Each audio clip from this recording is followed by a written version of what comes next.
Yeah, whoa. We've all heard it before about meditation. Jeffrey, you need to be meditating and focusing on breath work, Jeffrey. This is not a video to convince you to get on meditation because honestly, for me, for 5 months, it didn't even feel like it works. I'd been meditating on and off for like a year now, but it wasn't until 6 months ago when I was trying to get my life in order. I wanted to finally give meditation a proper go. It's a bit of a mystical thing, you know what I mean? What even is it? But regardless, I started setting 2-minute timers around June time every day. The meditation would happen and the entire time I'd be thinking of cock. No, I'm joking. I mean like girls and stuff like that. Point being, I couldn't focus at all. It kind of pointed out a big weakness in my mind. How am I going to get my life in order if I can't even be mindful for more than 2 minutes? That's pretty pathetic, Jesus. I stuck at it for another 5 months and it was the first thing I did every morning. It went from 2 minutes to 5 minutes to 10 minutes to 20 minutes a day. I think around the 3-month mark or something started to actually click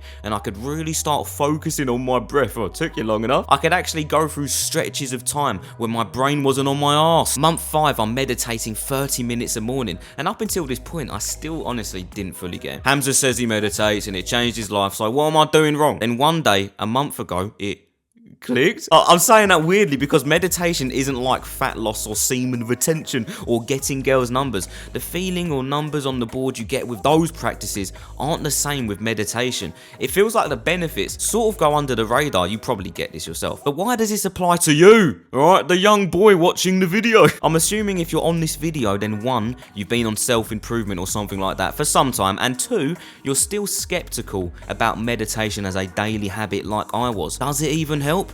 Is it all just woo-woo and just looks cool, but really you're being a melt because it doesn't do anything? In this video, I'm going to walk through exactly what areas of my life I genuinely believe have been amazingly impacted by meditation every morning, and it will all be far more useful than you might think. So let's jump into it. Mandem. Number 1. My ability to focus in every important avenue in my life has shot up tenfold compared to the version of me that's 6 months younger. He's also fatter, but we won't talk about that. The way I meditate is sort of like a focus meditation, which every meditation is. Wait, what am I talking about? I close my eyes and focus on my breath. Then I get distracted. Then I realize I got distracted. Then I reel myself back into focusing on my breath, and the cycle repeats. It's basically a notice you're getting distracted and regain focus practice. And can you imagine how that impacts my real life and work? Come to think of it, actually, I wake up in the morning and do at least 90 minutes of deeply focused work for this YouTube channel, which is recording, scripting and editing, all that shit, alright? But that wasn't what was going on 4 months ago, buddy, alright?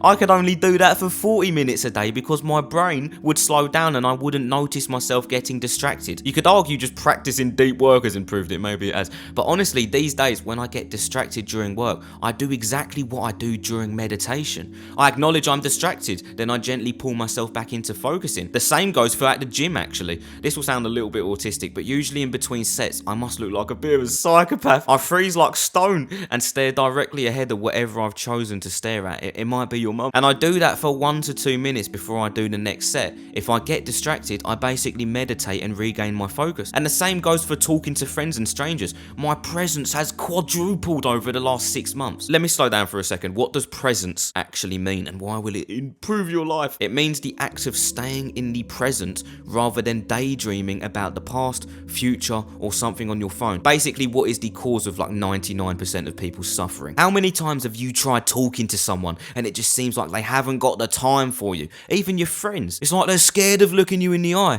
Come here, mate. I'm not gonna hurt you. Since meditating, I've been far more mindful of not allowing distractions mid-conversation to consume me. My hope is that during conversations, I seem as if I'm fully present and taking in their words and understanding them, because I think it's a really unattractive trait when you're distracted whilst trying to talk to a friend. 2. So overall, my focus has skyrocketed in all of the places in my life I would want it to. Like I said, it won't sound life-changing or anything, but something we have to realise as blokes that want to live in the real world rather than online is that when wet YouTubers talking absolutes like, oh, this 4-minute breathing technique will change your life, meditation will change your life, it gives us the false impression that one day a light bulb will just go off and we feel internal bliss for the rest of our life past that point. That's not how it works in real life, alright? I shouldn't have to explain explain this, mate. Saying, oh, my focus in everything has increased isn't as attractive online as saying, oh, I shag girls every week, here's photo evidence. What? It is these mini improvements that actually compound and allow our future success to be possible. That's genuinely why I think meditation videos don't generally get many views compared to nofap stuff, because people just love hearing about cocks, alright? They're not as engaged by breathwork and attention. But like I said, if you care about your attention and being able to work on a small business or making YouTube videos or literally anything that requires attention, then meditation is a slow build-up habit that will bring you huge returns in the future. Imagine being able to sit with your mum and being fully present rather than you being rude and scrolling on your phone while she tries to chat with you. Think about how lonely it can be for your mother to subconsciously realise that her son doesn't even care about what she's saying. We have to be more than that. Our mums want to talk to us, and I think meditation has hugely helped me with being able to give that to my mum. Over the last 5 months, I've introduced a bunch of amazing habits in my life, and listen to this, bro. For the first time in like 7 years, I've actually managed to conquer my worst bad habit, which is choking the chicken, alright? We all know what that means, alright? You probably struggle with it yourself. I equate 99% of escaping the chaos of my life-ruining habits and introducing amazing habits like meditation and the gym to my discovery of habit tracking. I'm saying this because I know how painful it is to have your life dominated by relapses and always feeling like you snap back to day zero. It's actually shit, mate. It's because for years we've been approaching bad habits in the wrong way, bro. And that's what habit tracking corrects. Don't let this information go unheard. If you really want to destroy your bad habits and introduce good ones for life, then in the description below I've put together a 9-step video program for how to properly habit track, which will all be explained in the link, as well as habit tracker templates that are modelled on what I've personally used for the last couple months that I stick next to my bed. Basically a $100 course, but I want to give it to you for free. So if you want to quit the habit suffering, then consider clicking below, because I've really put a lot of effort into that, and it's all the stuff that has helped me over the last 6 months control my habits. Make your past and present self someone to thank, and keep chasing that best version of you 5 years in the future, bro.